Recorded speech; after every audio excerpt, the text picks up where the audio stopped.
What if everything you've ever seen is just a shadow? What if the world you touch and taste and trust isn't the real one? Plato lived in a time of crisis and contradiction.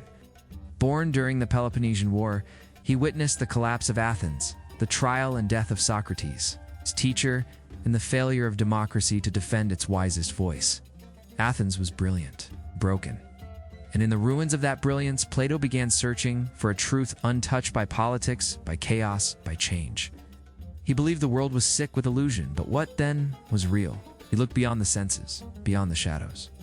In Plato's eyes, what we see is not what truly is. Imagine a world where everything you know, your home, your friends, your memories, are like moving shadows cast on a cave wall. That was Plato's vision of our reality.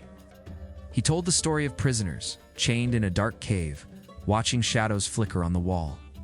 To them, the shadows are all there is. But one prisoner breaks free, he turns around. He sees the fire, the exit, the world beyond. And when he steps into the light, when he sees the sun and the truth, it burns. Plato's allegory of the cave isn't just a metaphor, it's a challenge. Challenge to all of us who mistake appearances for essence. In Plato's view, the senses deceive. They show us change, decay, impermanence. But truth must be eternal, stable, pure. So where do we find it?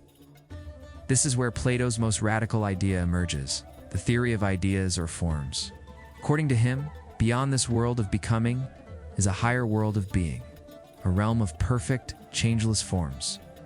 There is not just one tree or 1,000 trees. There is the idea of treeness, not just a single just act, but the form of justice itself. These forms are not mental constructs. They're more real than reality. Because while this world fades, they endure. We may see a beautiful face and call it beautiful. But true beauty, it does not wrinkle.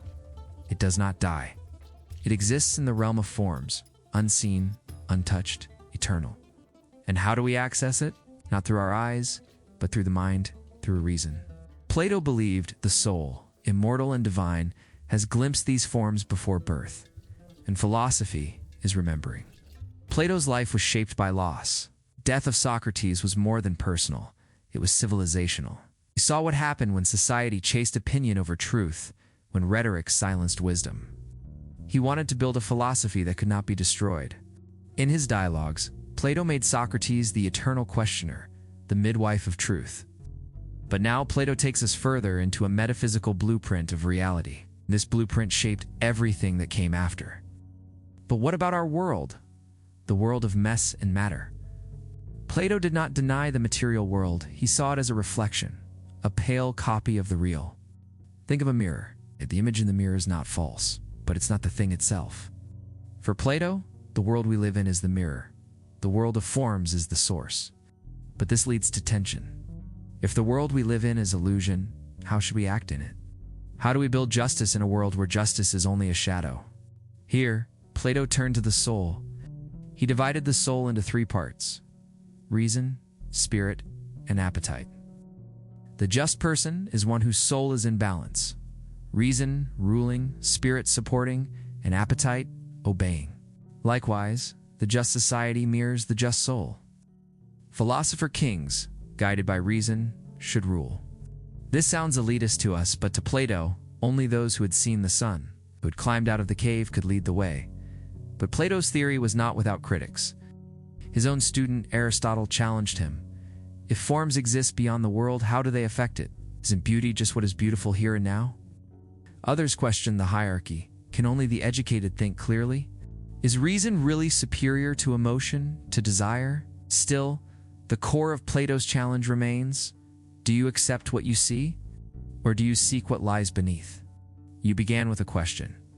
What if the world is a shadow? What if truth lives in silence, not in noise? Now you know Plato's answer: to turn away from illusion, to remember what the soul once saw, to rise from the cave and walk toward the sun. Plato's theory of ideas is not just philosophy, it's a spiritual vision. It's a map from confusion to clarity. In an age of opinion, it dares to ask, what is real? What is good? What is eternal? And though 23 centuries have passed, we still live in the tension between light and shadow, still caught between the comfort of illusion and the pain of truth.